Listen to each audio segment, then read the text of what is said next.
Hello and welcome back to TNWKS, the Now We Know show, the show where we discuss a topic of interest and by the end we will have learned something new and hopefully you will too. I'm Zak. And I'm Buzz, and in this episode we're discussing whether solar storms could be the end of civilization as we know it.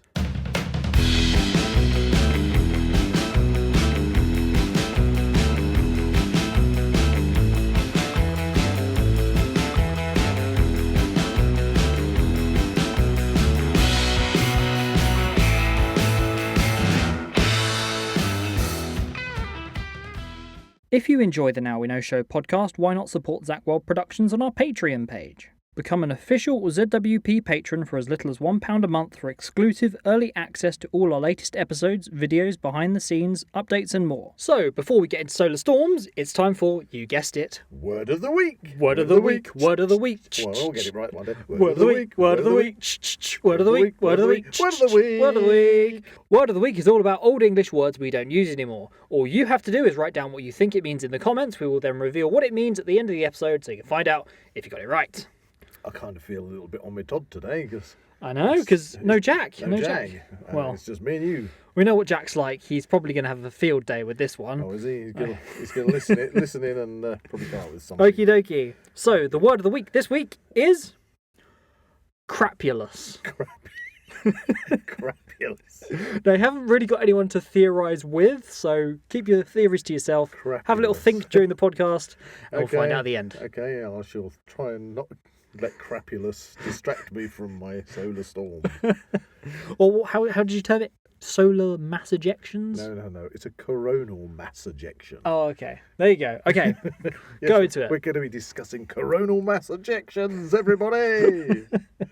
Anyway, okay, so subject for this week, solar storms. Obviously, this is a prepping episode, so when you're talking prepping, you're talking all sorts of prepping for natural disasters and all sorts. Prepping for the zombie apocalypse. Exactly. Well, have we done that one yet? We don't think we've done that one.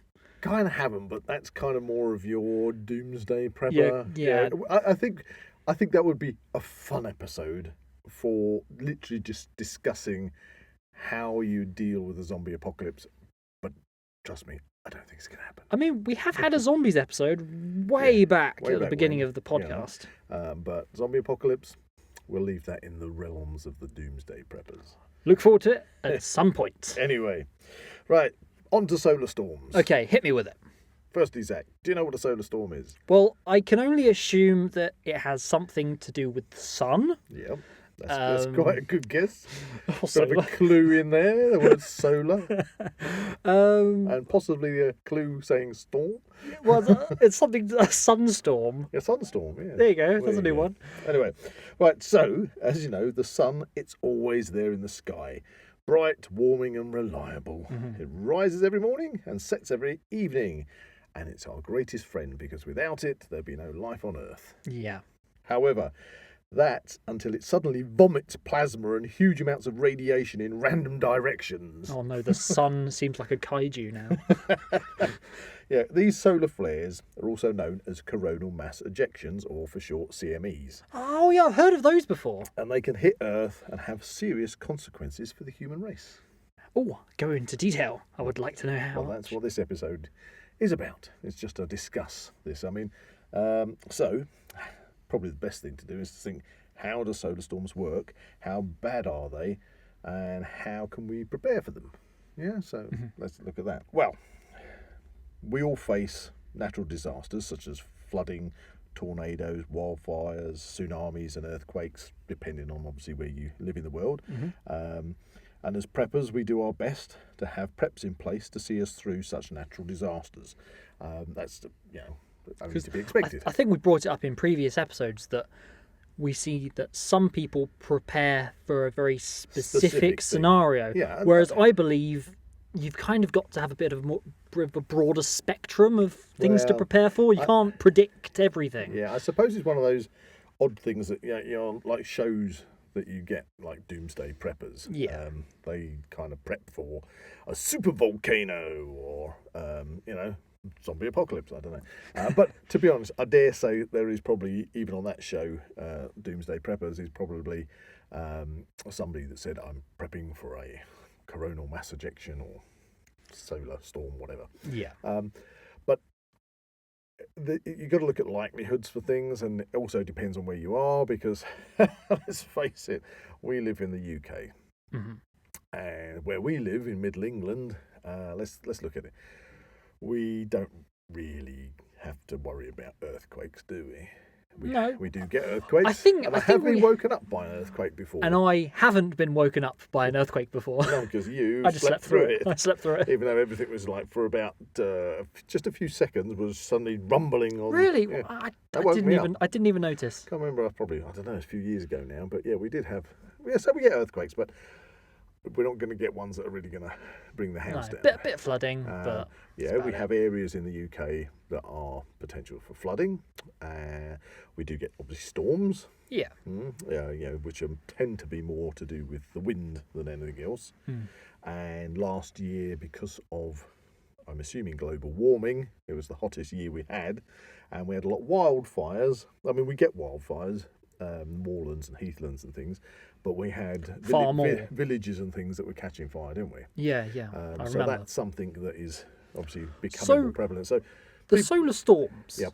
Have they been in the news recently to kind of promote this podcast? Well, kind of give us reasoning to do it? That is a very good point, because the reason that I thought this would be a good subject to cover is that there has been in the news a lot about everybody in the UK, and not just in the UK, other places as well, being able to see the aurora borealis, which is the northern lights, were making quite an appearance about 2 weeks ago, wasn't it? Yeah, I think so.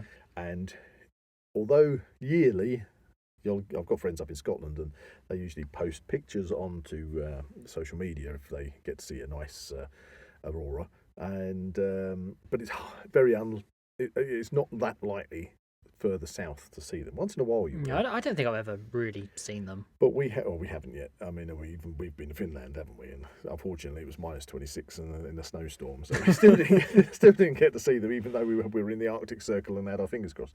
But anyway, in the UK, you very rarely see the aurora down south. Yeah. Once in a while. But lately, and very recently, we had a lot of solar activity, which meant we were getting quite an amazing amount of people that were taking photographs, taking video and reporting, seeing the aurora borealis.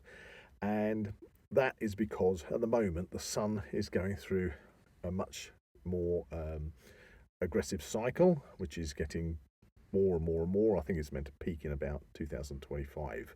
So we're in a very active, kind of a heated zone. the sun is very, very active at the moment, and that's creating the opportunity for us to see the aurora borealis, which are basically charged particles in the atmosphere, which are basically interacting with the magnetic field of the Earth. Yeah. Which they normally get directed to the North and South poles. I'll explain that a bit later on, but you don't usually get to see them so far down. But I'll give you more information. It's not a very regular occurrence. No, it's because the sun at this present moment is going through a very active stage. Yeah. But it hasn't got to its most active stage yet. So because it goes in cycles. This cycle you're talking about, what's the regular? How many years are we talking that this cycle would go through? Would it be tens of years or hundreds of years? I think it's meant to be, you might need to check on this, but I recall, I think it's about like an 11-year cycle. Okay. But even so, those cycles can be more aggressive or less aggressive, depending. Sometimes it's a matter of chance. Yeah, and like, having a solar storm, and again, I'll cover this a bit later on, but large solar storms probably expected to be around twice every century, really big ones. Right, okay. So it's a very real kind of concern. Yeah, and that's why, it's because we've had a lot of solar activity lately, we thought we'd do this particular podcast because it's topical. Yeah. But unlike certain subjects that the doomsday preppers go down, it's an actual real phenomenon. Yep. It's a real natural... It has happened. And it will happen again, without a shadow of a doubt. It will, listeners, it will happen again. The Earth at some point will be hit by a large solar storm. What happens, well, we're going to discuss that in this episode, but it's a real thing. It's not a made-up It's not a hypothetical zombie apocalypse. We're not prepping for or what if the aliens land type of preparation. But yeah, everybody preps for something, and that might just literally be prepping because you live in a flood zone, or it might be prepping because you live in a place which, like Tornado Alley in America and places like that. So, prepping is a normal activity for people to do. But when it comes to solar storms, let's have a look at it then. Right, so now let's start off with the science bit. Haha. We like a little sciencey jingle there. Now, I've got to, like we always say on the Now We Know show, we're just average guys talking about all sorts of subjects. Mm-hmm. Hopefully we learn stuff. Hopefully the listeners learn stuff. That's what it's all about. But we try and do our research and keep it as spot on as we possibly can. Yeah. And boy, this has taken a bit of research. So you have to bear with me on this one, because I've been researching, I've been reading up on it, I've been through my books, through articles, watching videos and all sorts, because I wanted to get it as, spot on as I can. Yeah. For somebody who is not a bona fide scientist. Yeah, but you are quite into kind of space stuff. I love my astronomy. But at the same time, I wanted to present this sciencey bit in a way that I hope everybody's going to understand. Yeah. Okay, so I haven't gone too OTT with all the bits and pieces. Right, so the sun seems pretty solid floating in space, but it's more like a huge, extremely hot liquid ocean that spends its time ripping atoms to pieces and ripping them into electrons and nuclei which flow around each other in a plasma. Okay, so it's like a gigantic nuclear power plant. Yeah. Literally splitting atoms to pieces. Okay, so if we can get that into our head. Now this plasma is then pushed around by the sun's magnetic field. The sun's magnetic field creates electricity, and the electricity creates the magnetic field. Okay, so it's kind of like this perpetual thing, sustaining exactly. thing. So on the sun, the plasma of electrically charged protons and electrons creates a magnetic field. And they move, and this magnetic field shapes the flow of the particles. Okay, so they're kind of like moving around. Yeah. And this basically means that they're stuck in what's called a dynamic feedback loop. That sounds very kind of like sci-fi. Yeah, I know, which basically means a dynamo. Okay, so it's perpetually moving, churning around, perpetually doing what it does. Yeah. Okay. And this dynamo keeps the sun's magnetic field alive. And this magnetic field leaks out away from the sun throughout our whole solar system. Okay? Mm-hmm. So you've got this gigantic dynamo in the middle of our solar system, churning away, splitting atoms. Well, yeah, it's basically the centre of our solar system, isn't it? It is. It's just all the planets are locked into their gravitational orbit. Yeah. So as this magnetic field leaks out away from the sun, this carries along with it a constant flow of solar plasma known as the solar wind. So have you heard of solar wind? Yeah, I think I've heard it in some sci-fi films and things. Okay, so it's basically solar plasma coming away from the sun. Yeah, you can't. It's nothing you can see. It's just a thing these that's tiny particles there. Which are there, and I think there's some ideas of using it as a way to project spaceships through space by catching the spaceships solar... have protective kind of shielding. Yeah, they've got shielding against the radiation and everything, but yeah. But they've been talking about using the solar wind to push craft. And going back to the films, they use kind of like solar sails. That's it. That's basically the kind of thing. So the plasma would hit it, the solar wind would hit it and push it, and because that's travelling basically virtually at the speed of light, you can imagine how faster you would go if you could harness that. Yeah. Anyway. However, just as you would imagine the wind on Earth, it's not always calm. Okay, so it's not always calm with the solar wind in space. And as the sun's plasma churns around, it creates twists in the sun's magnetic field, and these twisted knots build up an enormous amount of energy, and then these knots snap, and they act like a catapult and fling out plasma and radiation into the solar system. And these are known as solar storms. And they come in various types, like solar flares, which are you could sort of look at them like a tidal wave of high energy radiation which moves at light speed, and these push, they kind of scoop up protons and accelerate at high speed into a solar proton storm. okay, as they come away from the sun. Then there are those that I've already mentioned that are called coronal mass ejections, and these rip billions of tons of plasma from the sun's atmosphere, throwing it out across the solar system at around 9 million kilometres per hour. That sounds quite dangerous. Yes. And when these monster storms hit us, nothing happens. All right, because that was going to be my main question: is what happens in the eventuality that one of these hits Earth? Basically, nothing. Oh, okay. But there's a but. That's good. That's good. We like the but. But okay. hopefully, anyway. While small solar storms can affect satellites and communication, for people on the surface of planet Earth, this space weather is basically harmless. Oh, right. On a biological level, it has no effect on us whatsoever. No effect on plants, animals, us. We just. So is it like a technology thing? Well, the thing is, it's this charged plasma, the interaction with the Earth's magnetic field and everything creates bursts of energy. All right. So let me continue with this. Okay, go with it. So, however, sometimes the sun kicks out what is called a solar superstorm. And scientists know they happen once or twice every century, which I already mentioned. But if one hits Earth today, it would violently compress the Earth's magnetic field. It would merge with the Earth's magnetic field and stretch it out into a long tail. So if you imagine it's coming away from the sun, it hits the Earth.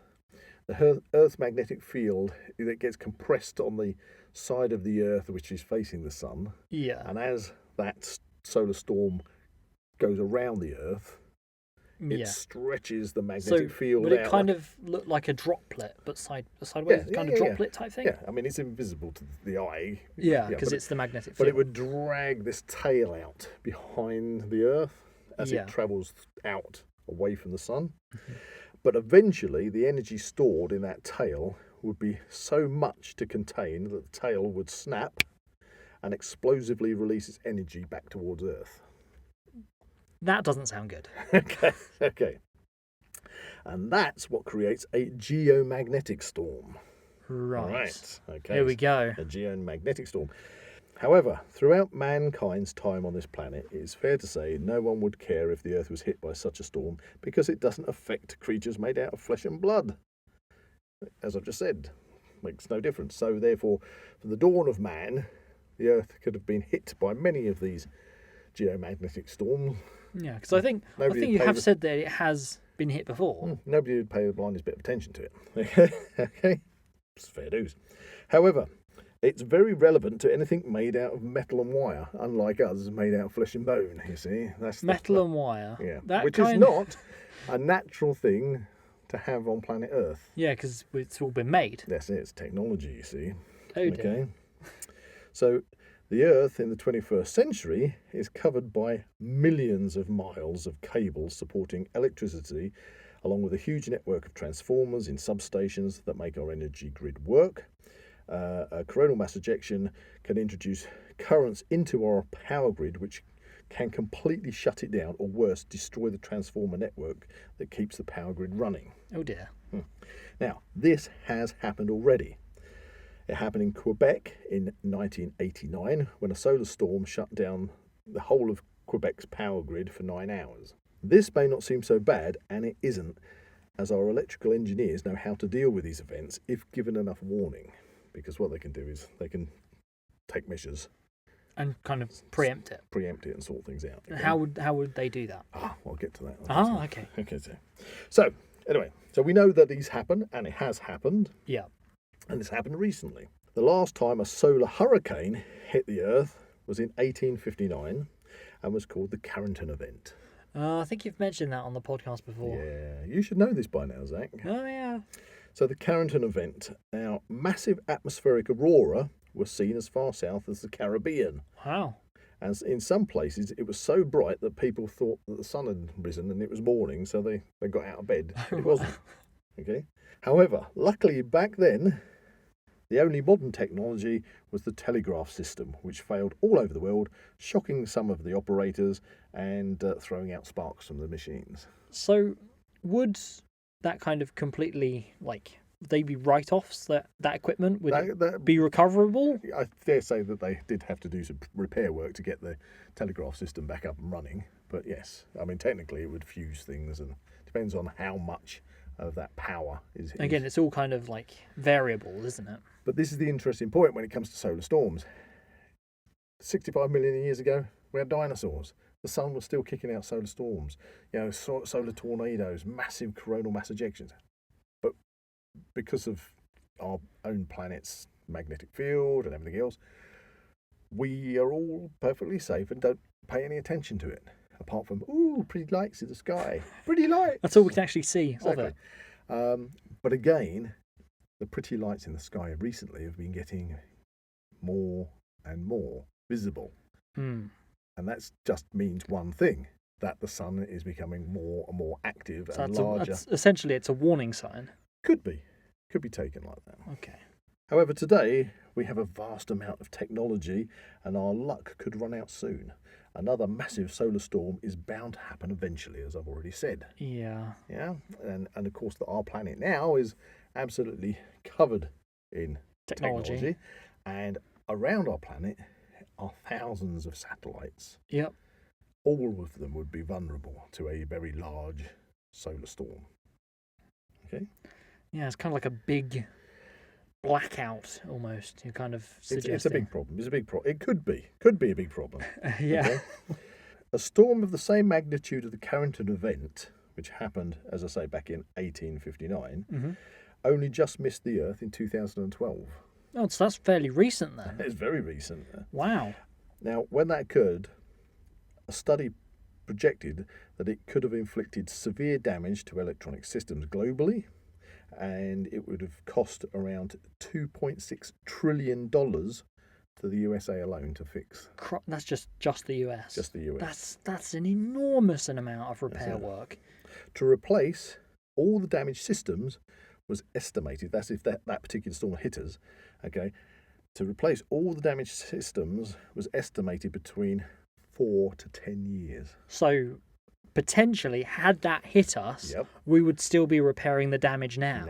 Exactly. And considering all the stuff recently that we've been going through, like wars, COVID, that's just a hell of a lot more hassle. Oh, gosh, yes. Crikey.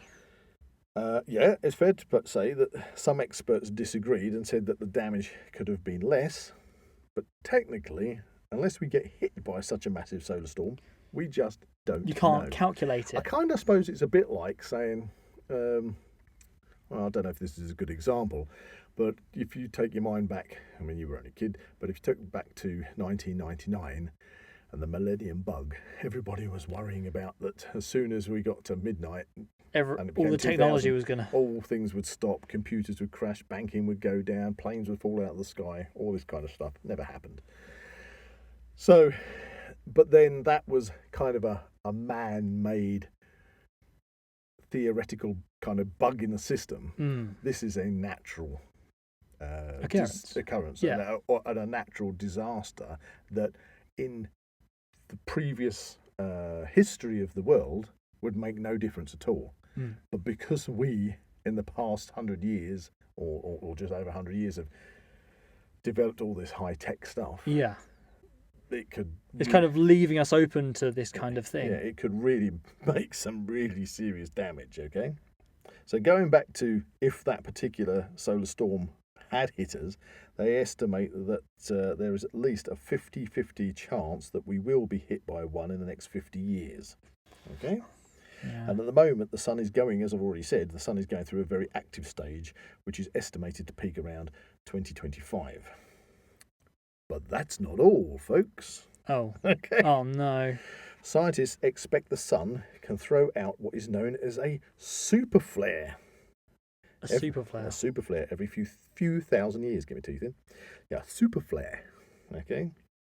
And these super flares are way beyond anything that has been observed before. And if one such storm were to hit the planet and we were unprepared, then the consequences could be catastrophic. It can't be overstated how much the human race depends on electricity. If it all went, it would mean no communications, no computers, no banking system, no functioning hospitals, a breakdown in water supplies, no supply chain, shops not being restocked, food would just sit there and rot in the fields because it couldn't actually go anywhere. It would take decades to try and rebuild our power grid. But well before then, let's be honest, well before then, we would be in a total breakdown of society. Oh, knock out the podcast. Oh, no. You know, I mean, as they say, you know, we're always 72 hours or 3 meals away from anarchy. No, I really don't know what I'd do without this podcast. So, yeah, I think I'd go crazy. Exactly. Or, even worse, normal. Well, we'll have to see if we can find 2 empty tins of beans, stick a bit of string on it, and I'll sit one end of the garden, you can sit the other end, and we can talk down it, pretend it's a podcast. Anyway, seriously now, no, so if such a solar storm were to hit us that had that kind of impact on our technology, our technology as is, and I'm not trying to put any frighteners on anybody, but it kind of balances on a knife edge. You know, even the banking system, I mean, what was it, the Silicon Valley Silicon Bank Valley this just went week, down, yeah. That went down. Thankfully, in the UK, I think it's the HSB, had bought out the UK side of it for £1. And to, wow. Well, you say wow, but there were so many tech companies in the UK that have got all their money in that bank. Well, I guess so. That they would have just crashed.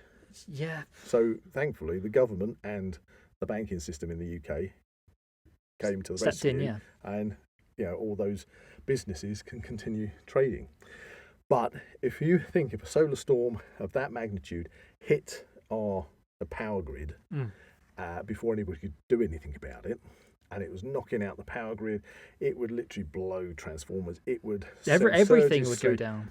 The banking system would crash. Can you imagine it? If the banking system went offline, even just for 24 hours, nobody can access any of their everyone funds. would go mad. But we're talking about perhaps databases being completely wiped.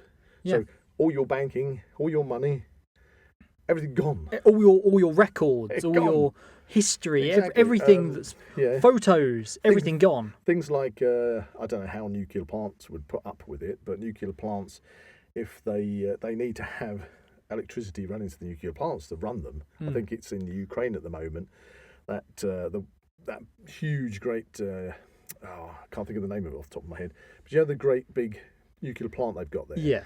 And they were worried that the power supply to the plant would be cut off because then they've only got about 24 hours or backup or something like that. Diesel generators to try and keep the core cool. Would that in this event of a solar storm, would that kind of if you help with that? If you can get the diesel generators to work, if they haven't been affected, well, it's only going to run as long as you've got diesel put in them. Yeah. And it's like with hospitals. If hospitals' power goes down, hospitals have backup generators.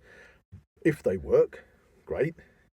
But they're only going to run as long as they can get diesel. Yeah. But if your whole transportation system has gone down, if the factories and everything producing the fuel and transporting the fuel has gone down, you're not going to get any more fuel. I mean, we're in an energy crisis as it is.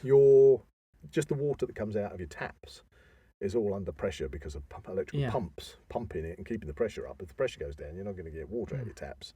So suddenly, as I already said, the whole of your system, the whole of your breaks down. As soon as you've got transportation issues and you can't get food to people, how long before shops are stripped? Well, I dare. Look what happened in the pandemic. Yeah.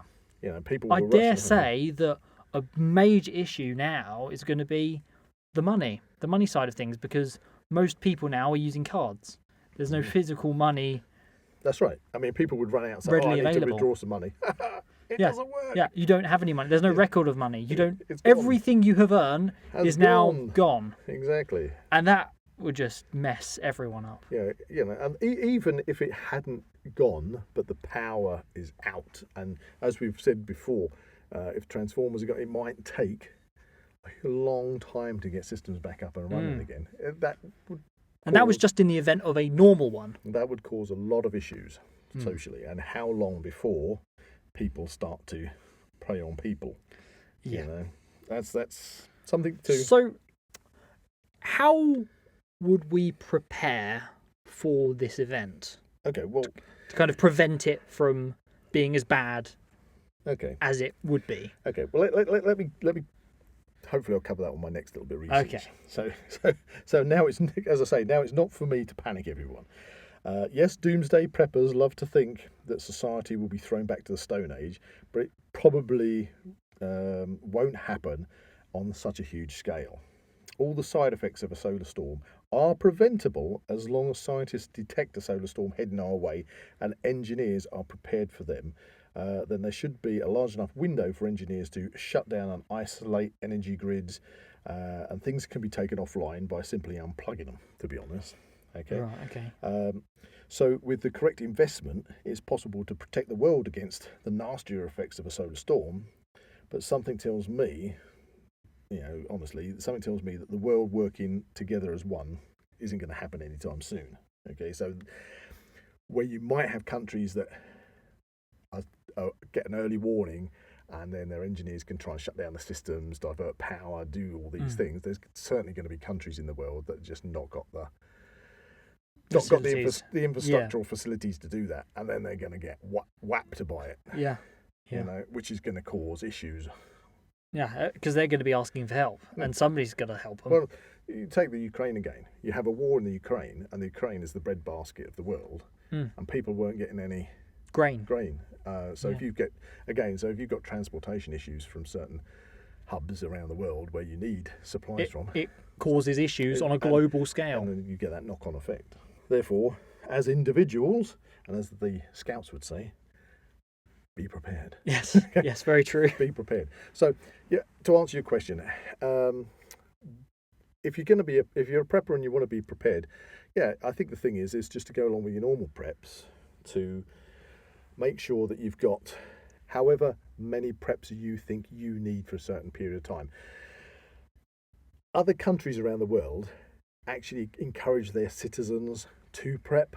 They say to their citizens that they should have at least 2 to 3 months food resources. Yeah, like in a storage cupboard. Money, physical money, so like just in case. You said about the electronic cards. Yeah. It's a good idea to actually have physical money and also to have a lot of small money. Yeah, right. There's no point in having a £20 or a £50 note. Well, that's basically useless now. Nobody will take them. Well, even if people were taking them, you're not going to get. Can I have change? Yeah, it's not going to happen. Not going to happen. Sorry. It's better to have smaller denominations if that was the case. If you had a period of time that you had to get through before things got back online. So you've got to kind of look at solar storms as being a real thing, and if we get hit by one, that hopefully the effects, like in Quebec, it was just a 9-hour blackout, but potentially could be a lot worse in that it could be knocked out for, days, weeks before things come back online. You've still got to be ready for that. And so if you've got enough food and water supplies to get you through, then you're great. That's fine. But as I've said before in other previous prepping podcasts, a lot of people these days, they live in that kind of 24/7 world where they hardly have anything in their cupboards. And so they're not prepared for anything. And of course, yes, anybody listening to this, we are going through a cost of living crisis. Not everybody can afford to go out there and stock their cupboards up with stuff in one hit. And I wouldn't recommend anybody to do that in the first place. When we had good old Jack Harris in the studio. Prepping on a budget for when the lights go out. He said, when he goes shopping, he gets an extra couple of cans of value beans. You do not have to prepare in one hit. In one hit. No, I wouldn't suggest people go out and prep in one hit. That just goes back to what happened in the pandemic when everybody was rushing out and grabbing all the toilet rolls and everything and stripping the shelves, and then the nurses that were finishing their shifts to go home couldn't get any food from the supermarket. Would you say that preppers are hoarders? Now that is a good question, and I'm going to immediately answer that with a big fat no. Right. Now, it's really, really kind of one of those things that kind of bugs me, where people say, oh, you're hoarding food supplies, you're hoarding stuff. Think about that for a moment. Preppers go to work, they earn their money, they pay their rent, their rates, their mortgages, they get through life like everybody else does. Yeah. But if they decide to spend their money on buying supplies that may never get used, well, they get used because you do rotate. You eat your way through them and rotate them, So if you had a shelf full of food, and you've got it all in date, set out chronologically in date, you're going to eat the stuff that's coming up, and you're going to replace the stuff at the other end. Do you see what I mean? It's as simple as that. Yeah. So once you've got your stock, you're going to keep rotating your stock. Yeah, so it's going to be far easier to maintain than just going out and getting an entire shop in one go. So the point is you build up that stock, and then if a circumstance happens, for example, you get a blackout, or you get storm damage, and you suddenly or there's an issue like with the coronavirus where suddenly people were rushing out to the shops and the shops were being stripped. You can sit at home going, well, actually, I'm fine, because you're not worried. You're going to slowly eat through that. But you've got a buffer zone. Until such a time as hopefully everything sorted itself out and you can go and slowly restock it again. That's the whole point of being prepared. And prepared might be food, water, medical supplies, all sorts of things. To answer this, no, we're not hoarders. Preppers aren't hoarders because they spend their money on those preps. So that food stock, those food supplies, whatever, let's just stick with saying food because everybody just looks at it as food. If you look at your supplies, that's your money in a bank. So if other people are putting their money in the bank and saving up to go on their happy holidays to the Maldives or to Mexico or wherever, they're spending their money on what they wish to. The preppers are spending their money on their preps. Now, it's an investment, isn't it? Now, a situation occurs. Is it fair to say, "Oh, you're hoarding the food"? I don't think that's fair at all. Hoarders are the ones that rush out and clear all the shelves and don't leave anything for anybody else. Yeah. Preppers don't do that. Preppers have already progressively just topped up all their stuff. Yeah. Nobody doesn't even notice that that's what the preppers are doing. They grow their own food, example, and all this. Let's give that an example. So you're in a situation, people around you, people you don't even know, suddenly think, well, they've got supplies, they've got food. They come knocking on your door. Can we have some of your food? Can we have some of your supplies? I need this, I need that, because we haven't got any. The shops are cleared out. We can't get anything. We need food. You might feel generous enough to give out some. Give them something. But are you going to keep giving all your stuff away to everybody? Word of mouth is just going to spread. Well, the thing is, even if you say, I'm sorry, no, you're going to get a load of abuse. Backlash. Because they're going to say, this is unfair. You're hoarding everything. This is really unfair. How could you do this? Who said life was fair? And you think, well, hang on a minute. I prepped for this situation and you didn't. And you're taking that out on me for that. So now let's look at it a different way. Let's just say I was somebody who says, oh no, I've just lost my job. I've got no money. I've got to pay my mortgage at the end of the month. My car's up. I've got to pay my insurance on the car. I can't afford any fuel in the car. And I need to put fuel in the car so I can go and see if I can get another job somewhere else, and I need transportation to get there because I live in the countryside and I can't use public transport, blah, blah, blah, blah, blah. I know. I'll go next door and I'll start knocking on the neighbours' houses and say, hi, can you give me £500, please? You're not going to get it back, but I need £500 because I need it. Yeah. I need money for my petrol. I need money for this. I need money for that. And they go, well, no, I'm not giving you my money. Of course that's not going to happen. I'm not going to give you my money and then never see you again. Oh, hang on a minute. There's another person knocking on the door wanting money. And then would it be fair of me to say, well, that's unfair. You're hoarding all your money in your bank account. That's really unfair. You're hoarding it all. Yeah, you earned that. Why would I feel I've got a right to say, give me your money? You're never going to see it again. Yeah. And then at the end of the month, they're not going to be able to afford to pay their mortgage and things. No, it's totally unfair. So are preppers hoarders? No, they're not. And you shouldn't see them as that. And you shouldn't complain if you're ever stuck in a situation. And if you're nice, maybe they'll help you out. But even a prepper can't help everybody out. Don't take the mickey. Don't take the mickey. So, no, I don't think in a situation where you get a natural disaster and somebody is prepped for it, they shouldn't be berated for doing so. But people aren't like that, are they, Zak? No, they're not. People will immediately get on you. There was an interesting, and I can't think off the top of my head. If anybody listening to this knows the short film I'm talking about, but I saw a short film on YouTube, and it was about a chap. It was based in London, and he'd been prepping, and I think he got a couple of kids, and he's married. And it was a very short film, but the wife was kind of, you're a nutter, or something. And then a disaster occurs. Yeah. And suddenly, I can't remember what it was, but suddenly there was like people scrambling around. There's no food, and there was a period of time where you see him sort of shutting down, closing all the doors, locking down, till it's calmed down, and then he makes this mistake. He goes in the garden, gets out the barbecue, starts cooking some food. Oh no! And a couple of young lads spot the smoke. They're over the fence before he knows it. Oh right, mate. Oh, you got food. I'll give us. And his wife's going, oh yeah, be nice, And so they give him some food.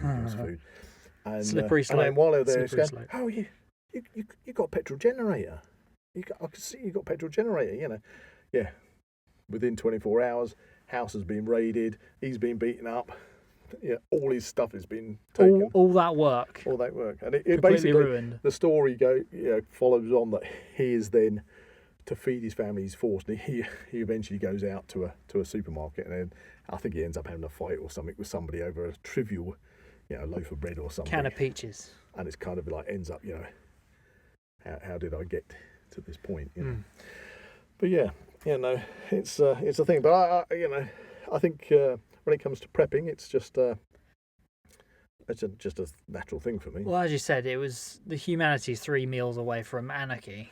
It's all about it's the survival, isn't it? Yeah, it's surviving. People will turn on you in an instant. Yeah, very much so. And unfortunately, just to get what they want, and they don't want you to have. Well, that's it. Or simply because they can, if somebody in that situation, if society starts to crumble, it's the biggest, nastiest people in the society which will be the ones that will take. They will take, and you've got to be prepared that that's going to be the case. It's a sad state of affairs, but that's kind of the human psyche, really. So going back to our previous prepping podcast about when the lights go out, would you say that those preps that we did in that podcast would be applicable to this one? Very, very good point.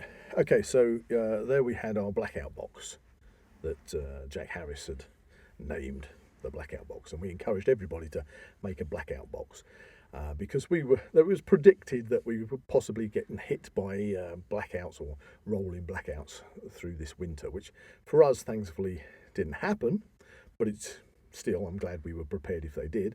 I know that in the UK there were blackouts up in Sheffield area where there were people for quite a period of time that didn't have any power, and if people there, obviously the local community rallied round, everything was great, but again, if people had prepped and they might have just been a little bit more comfortable in the initial blackout situation.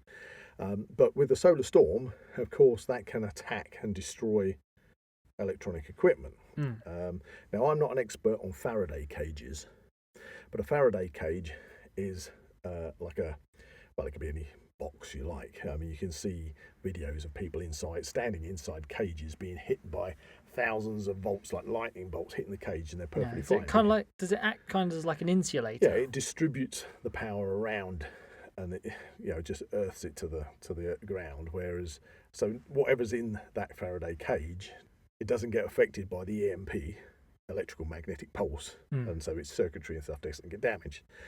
So you could build yourself a Faraday cage, which you can go on YouTube and see that. It could be something as simple as an old ammunition can or something like that. You just got to insulate it. So would that be, say, for like a phone or something? Well, this is an interesting point because I know people do make Faraday cages in order to protect vital stuff. And, so if you've got walkie-talkies, radios, things like that.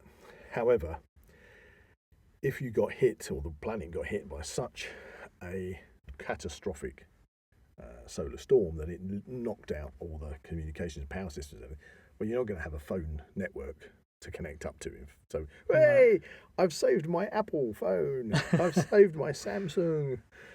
And it's like, hello, anybody there? Yeah, there's no internet now. There's no internet. There's no. What I would be looking to do is hopefully to have saved at least a radio, even if it was just a basic wind-up AM/FM radio. Right. So that if any broadcasts are going out from anybody, at least you've got the opportunity to pick it up. Might also be handy that if you've got a long distance, sort of ham radio or set of walkie-talkies that you might want to use amongst yourselves, if they've been protected within a Faraday cage, then that would give you, those sort of items that you could use as long as you've got a power source that you could charge them from or supply them from. So, talking about Faraday cages, I know we said that it's this kind of like a small kind of box. It can be any size you want it to be. But could it be that for in effect, the Faraday cage is the shelter you're within? Would that work, if that makes sense? Well, if you built like a Faraday cage as big as your house, you mean? Like just whatever it is, a kind of shelter that you're living in to try and survive. Technically, you could build a Faraday cage, I would imagine, of any size. So if you were inside that, then everything in there should be protected. Right. Okay. So that would kind of, in theory, work. Now, as I say, we're not scientists here, so I don't know. For example, say you had a Jackery battery bank or something, that you're going to be using for power, and you've got solar panels to recharge it, etc., etc. If that isn't switched on and it's not protected by something like a Faraday cage, I'm assuming a big enough magnetic storm would probably do some damage to its circuitry. Right. Yeah, even though it's not switched on, I'm assuming. Anybody listen to this can put me right. Please get in contact with us. We'd love to know. So, you're running that risk that therefore you try and start it and it's not going to do anything. But if, and the same I would imagine with the electronics in a petrol or diesel generator. But if it's protected, then of course, once you get it, solar storm has passed, then you can use those things. Where you can use a fossil fuel generator as long as you've got fossil fuel to put in it. Obviously solar, the sun's just destroyed everything because of a solar storm, but I've got the solar panels and they work, yay. Look, him over there, he's got solar panels, he's got power. Let's go for it now. Hopefully not. Hopefully not. So, but again, it all depends on where you live, the type of... Where you are, what the situation is. There are so many variables, it's all kind of hypothetical. It is, but rounding off, solar storms and their magnitude is not hypothetical. They do happen. They happen regularly. It just needs for that coronal mass ejection. You imagine billions of tons of material basically exploding off the surface of the sun, heading out through the solar system, just as our little planet intercepts on its that orbit and intercepts it at just the wrong time. Yeah. That is totally possible. And it's perfectly justifiable to be prepped for it. Exactly. I mean, that's why I don't really think prepping for a specific thing is kind of like, should be your main focus. I could understand if you were prepping, so you can't prep specifically, like, say, I'm prepping for a solar storm catastrophe, and that's all you're prepping for. Because something else could happen. But hopefully that's the point. Your preps are there to cover most bases. Obviously, if you are living in a zone where you are high risk of wildfires or high risk of flooding, or not typhoons. Yeah, typhoons. So typhoons in there. I'm just tsunamis. Type thing. Yeah, I was thinking of. Twisters. Twisters, I can't think of the name of it. Tornadoes. There you go. That's it. So if you're in a zone where you know that a natural disaster is very probable, that you can say, yes, I'm kind of aware of that. Maximising my preps for that event. There's a high potential of a tornado, ergo, I'm going to make sure I've got a bunker that if a tornado comes and it rips my house off and throws it off to to the Wizard of Oz or whatever it is, then I can get down in the bunker. Yeah. But you're not going to go down in your bunker if you're in a place where you know you're going to be suddenly 6 feet underwater because of flooding. Yeah. Otherwise, that's going to be a really watertight bunker. It depends on your situation, it's doesn't it? It's going to be a it? really watertight bunker with a very long air filter. Very long. You know, so yeah, there are certain parts of prepping which can be specific, but in general, you're covering all bases. And solar storms is a real thing. There you go. So that's what we all know about solar storms or coronal mass ejections. You just had to say it, didn't you? I think we should come back, revisit the Faraday cage. Interesting. Since you brought it up, I think we should maybe say, what's a Faraday cage? How does it work? How you can put one together? As the topic of a podcast. Yeah, I think or at least slip it in one of the other prepping ones. That'd be really interesting. Yeah, I think again we've had this conversation about prepping. I think next time, I don't know, maybe something a bit more far fetched. Yeah. Well, you just to say go to the Faraday cage, you might ask me why I haven't got a Faraday cage since I'm a prepper. Right. Go on, ask me. Why don't you have a Faraday cage? Because I'm a prepper. I don't have a Faraday cage because I'm not that fussed.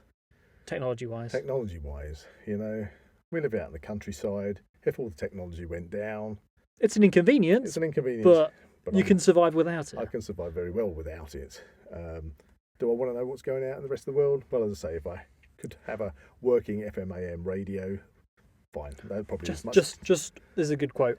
Resort to the old ways. To the old ways, yes. Yeah. So anyway, yes, maybe you were suggesting another something a bit more far-fetched next time for a prepping podcast. Oh, okay. Well, but again, we were talking about Faraday cages and shelters and things. Maybe something like that. Talking about shelters. Yeah, or simple. One of the things that comes up I notice on different prepping forums, new preppers. I'm new to prepping. What should I do? So we could just cover some of the basics. Basics, yeah. Or even better, if you've got any areas of prepping you'd like us to cover, why don't you email us at info@zakwyldeproductions.com, and then we can read your email and hopefully cover. Answer some questions. Yeah, answer your Make questions. a podcast. Invite you into the studio, maybe. Let's see what happens. Brilliant. So there you go. Solar storms. It's a thing. Hopefully not a big thing, but it could be. Be prepared. Be prepared. So that brings us to Word of the Week. Word of the Week. Here we are. It's crapology, isn't it? Crapology, no. The word of the week was crapulous. Crapulous. Have a think. Crapulous. Have a think. It's at times like this I wish I knew my Latin better, because I think the ulus part of the crap has got to be kind of, I'm trying to think of other words that end in ulus. I know Jack would have a field day with this. Crapulous. Don't say it. Don't say crapulous. it. Don't say what Jack would say. Crapulous. He'd be rude. Oh, Jack would be. Wouldn't you, Jack, if you're listening? Yeah. He'd have me in stitches. He'd be crying by now and his glasses would have steamed up. Yep, that's very true. Crapulous. I am honestly, you stumped me. You've got to give me something. Okay. You've got to give me something. Crapulous. Don't say it's something you leave in your pants. No. See, you're trying to be a Jack now and it doesn't work. Yeah, no, I'm too serious. I don't know. It's somebody when they are speaking a lot of drivel. Okay. Crapulous. A most appropriate sounding word for the condition of feeling ill as a result of eating or drinking too much. Right. I've drunk too much. I feel crapulous. Yes. It's a feeling. The feeling of crapulous. Being stuffed. I'll remember that at Christmas. Cool, that feels crapulous. Oh, I'm feeling totally crapulous now. Yes, precisely. So that was Word of the Week. Hey, good word of the week. If you enjoyed this podcast, please like and subscribe to this channel and comment below any suggestions of topics or activities you'd like to listen to in future episodes. You can find the Now We Know Show podcast on YouTube, Spotify, Amazon Music and Apple Podcasts. Check out the Zak Wylde Productions social media pages on Facebook, Instagram and Twitter, or visit the Zak Wylde Productions website at www.zakwyldeproductions.com. Please get in contact, we'd love to find out how you're listening to us. So get in touch in the comments and don't forget to check out Zak Wylde Productions on Patreon to become an official ZWP patron today. That's a big coronal mass ejection from Buzz. And that's a big solar goodbye from Zak.